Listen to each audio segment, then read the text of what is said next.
Hello everyone, welcome to another Top 5 Records video. One of the bands that was essential for the development of genres like new wave, post-punk, goth rock from the early 70s until the early 90s is of course a band called The Cure, with lead singer and songwriter Robert Smith being an essential musical figure in the course of a couple of decades. So, what are their 5 best albums? In this video I'm gonna count them all down, starting with at number 5, their 1981 album Faith. And this is the third studio album by The Cure, and it was a commercial success and peaked at number 14 in the UK album charts.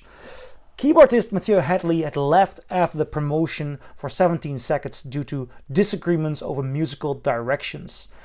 Because Robert Smith was dominant in his ideas, and you see in the next couple of records that he had a clear idea of where to go, and that did not always correspond with the other members of The Cure. Most of this album was actually written in the studio. It is a beautiful, dark and atmospheric album. Not too dark in my opinion. For me, too dark would be that the record would not be inviting at all, but there is a haunting quality to these songs, and this really draws me in. It paints a beautiful soundscapes, and it's daring and also very inviting. At number 5, their their third album from 1981, Faith. At number 4, a more recent discovery for me, The Head on the Door.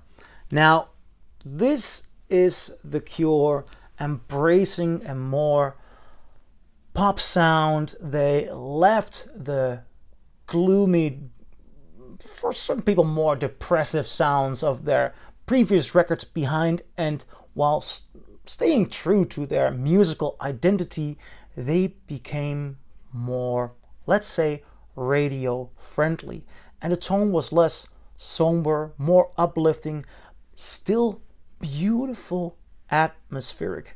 It was at the time of the release their most successful album that they had ever done.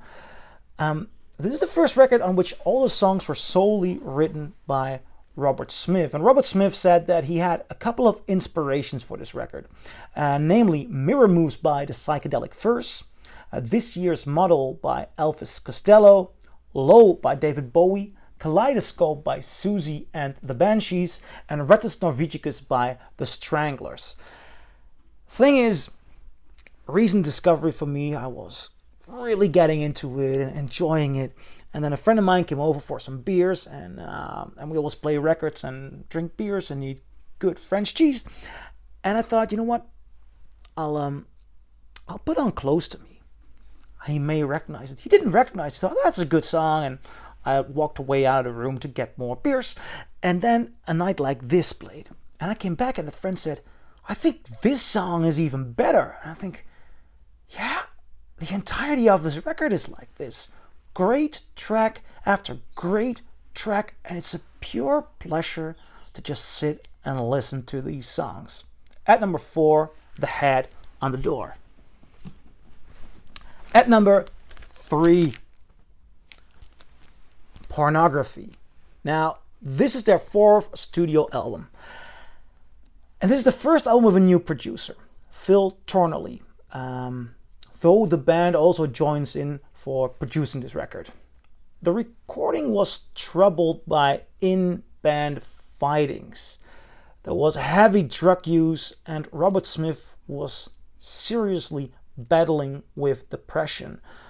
One can see this as the end of The Cure's dark post-punk era, because after this record, they went into more open and radio-friendly territory. Robert Smith said that about his state of mind at the time, I had 2 choices at the time, which were either completely giving in to the depression or making a record of it and getting it out of me.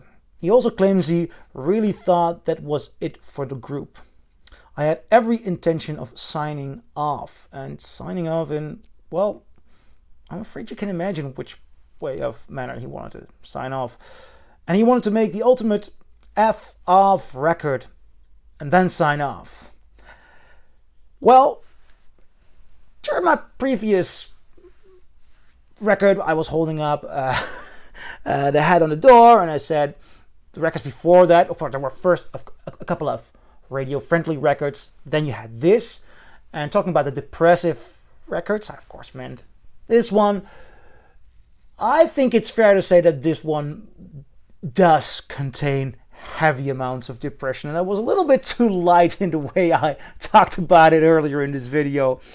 The entirety of this production was also pretty intense. The band members actually slept at the office of the record label to save up on money, and the musicians usually turned up at 8 and left at midday looking fairly deranged.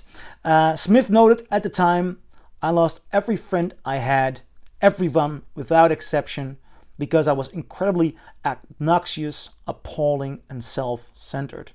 The reviews were pretty bad. At Rolling Stone, they even said that the lyrics seem stuck in the terminal malaise of adolescence existentialism.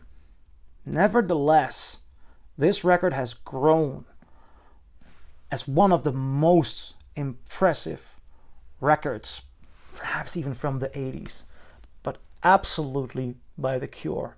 It is an icon. At number 3, Pornography. At number 2, I have to put this in here. Some people would have put this lower on the list. I see rankings on websites, and it's always embraced as a brilliant record. But I think this is their second best record. It's 17 Seconds, and I must admit I have a personal love for this one above the others. Why? It was the first The Cure album that I listened to, borrowed to me by my English teacher in high school. I was early discovering music, liking bands like Queen and artists like David Bowie, and then my English teacher said, "You can borrow this from me." And it was a maddening world of songs.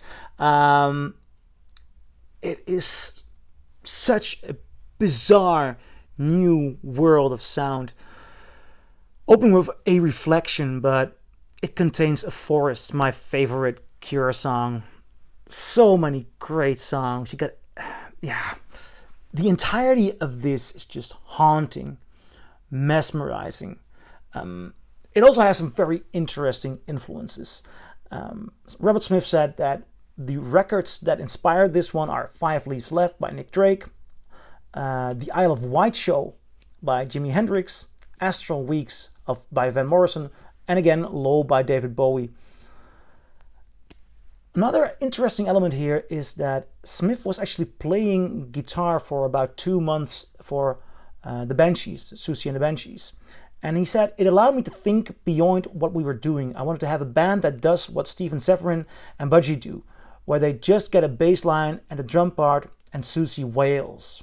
That experience really inspired his production and writing of this record. A beautiful, beautiful album. At number 2, The Cure's 17 Seconds. At number 1, I think people must have seen this coming. Disintegration from 1989, their 8th studio album. It's a return to the genres of post-punk and gothic rock, and it was their highest charting album at the time, reaching number 3 in the UK. It produced hit songs like Lullaby, Love Song, and Pictures of You. Nevertheless, this is another truly dark and beautiful record by The Cure. Robert Smith feared that because he was reaching the age of 30, that he may lose his capacity to be a good songwriter, because he believed that a lot of great songwriters had done their best work before their 30th.